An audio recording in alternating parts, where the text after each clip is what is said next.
In this lesson, we'll cover how to create effective reports.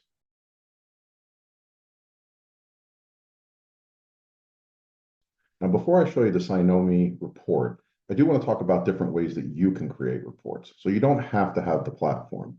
You could go out and download some samples from the internet. You could create your own custom one. The biggest takeaway, though, is you're going to do work up front. Even if you download something from the internet, it needs to be branded for your company. It needs to have some form of graphic or theme or color scheme that's pleasing to the eye that you want to show your customer to say, look at the value and quality of my work. And then you have to come up with a scheme for how you're going to change the data and the content from client to client. So anytime we use a template, anytime we want to create a report, we're going to create things, tables, title pages, etc. And those are very easy to swap out a customer name, a date, etc. But think about when you're going through your assessments and you're asking potentially hundreds of questions and you're getting hundreds of different answers. One customer and their needs and their deficiencies are going to be completely different from the next. So think about, what will I do? Will I put everything in as if the person or the company failed every control, and then I'll remove all of the ones they did pass? Or vice versa. I'm going to start with everything that was passing and then delete the ones that were failing, or split them into two reports, etc. You can do this with standard Office tools, like I said, things from the internet that are samples, but it's going to be time consuming. And one thing that I like about the platform is there's no time at all. You don't have to do anything. Once you've answered all of the questions, all you have to do is download a report.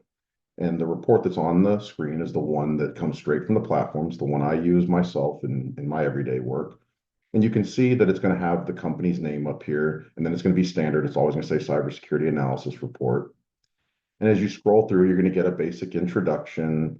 You're going to get basic footnotes. You're going to have the same layout every time. So you're going to see a posture score. You're going to see vector scores. The numbers will obviously change based on the outputs from your assessment, but nonetheless, the format will always be the same. And there's nothing that you have to do to update it. Go through, you're going to get a radar map, and you're going to see all of the different domains effectively that you answered questions for. What were target scores? Where are you falling short? Where are you meeting? Where are you exceeding? You're also going to get readiness scores by domain. The higher the score, the better. But this helps you out because now you can look at it and say, I'm already at a 10 for generative AI. I don't have to focus on that. However, I have a 7.3 for incident response. Maybe that's the first place I want to look. And that brings me to how you should look at these reports. There's a lot of different ways to slice and dice any report or anything that you tell your client. Typically, I like to follow two things. One is, what's the highest severity or criticality? And then the second is low-hanging fruit. Most people will go to the most critical items, but what you'll often find is that they're labor intensive. You may have to go out and make a purchase. They may require multiple departments. They may take a long time. And when you get a report that shows a lot of deficiencies, which you will get in these less mature, immature type companies, they want to make as much headway as quickly as they can. So I like to combine that with all of low-hanging fruit. And what do I mean by low-hanging fruit? Anywhere that I can make a quick win for the customer. I can solve one problem. For example, if I can deploy a SIM solution, I can take care of a lot of different control objectives related to incident response, logging and monitoring, etc. So I deploy one solution. I might check 20 tasks, 30 tasks off my list. And when I give that report back to the customer 30 days later, they're going to be able to go to their leadership and say, look how much we've improved. Look at what that investment did for us. So keep that in mind as we go through here, and I'll explain how I take care of these types of discussions. Now, in this report, you're going to see that you have scan findings. This will only show up if you've either conducted a scan or imported scan data. So if you don't have any vulnerability scans taking place, this will be missing from the report. And then you're going to look at open tasks, and you're going to see things by criticality here. Again, another way that you could easily take this on is to go and say, let's start with the 9 criticals and work our way down. This is more of the severity piece that I was talking about, option 1. If you're not sure what to do, maybe everything looks bad, and you will find this at times with clients, go to the top 10 tasks. Cynomi's platform will automatically spit out the top 10 that they feel you should work on. Obviously, this is subjective, but again, if you're not sure where to start, this is a quick thing to take to a customer with a 1 page and say, let's focus on these 10 things, or let's focus on a subset of these 10. What I like to do though, is I like to go task by task, domain by domain, and that's where Appendix B comes in. So you're going to have a specific domain page for each domain that you answered questions on. The size of this will differ from customer to customer, depending on what frameworks you have to go after, as well as what you selected from your answers. So if you say, for example, I don't have any on-prem servers, you're not going to have a domain for on-prem servers. If you're not in the cloud, you won't have that, and so on.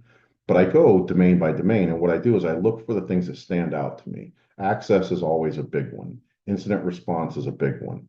So we know that we're going to have a lot of criticals, at least 9, and we know we're going to have a lot of highs. And it's too much to give a client a document and say, let's go out and correct 200 items at once. It's a lot easier to go through here and say, what are the domains that I think are the most important? Which ones do I think are the easiest? Awareness is one of those easy ones. How can I go out and satisfy awareness training? I can set up a phishing program, so phishing prevention, annual training, monthly micro trainings. I do that one thing, I might be able to take out anywhere from 1 to all 4 of these items in one fell swoop. So I'm going to recommend that. That's a low-hanging fruit. Compliance and auditing, that's an important one if they're going to go get audited. But you have customers that maybe aren't in that stage, so you're going to skip that. And I'll simply go through here and scroll, and I'll find all of the domains that I think are most important. I'll usually limit it to 3 to 5 domains. I've pre-selected these ahead of time, so when I meet with my client, I'm not going page by page saying, and what should I look at? I'm going to go right to those. I'm usually going to follow it up also with an email to the client to say, here's what we found in your report. Here were the domains that I thought were most important or most applicable to your work, and here are some of the tasks I think we should scope out. And that's a great way for you as the MSP to go out to your customer and start providing quotes to get that follow-on work. And as I said, if you were to go down and look at something like incident response, you're going to see that this is one that's typically returned with a lot of failures, a lot of partial implementations, a lot of not implemented. And something like having a SIMSOC solution may take care of all of these. So look through there, look for the ones that you can bundle together, even though they may fall outside of a particular or single category, but they show a much greater return on investment to your customer.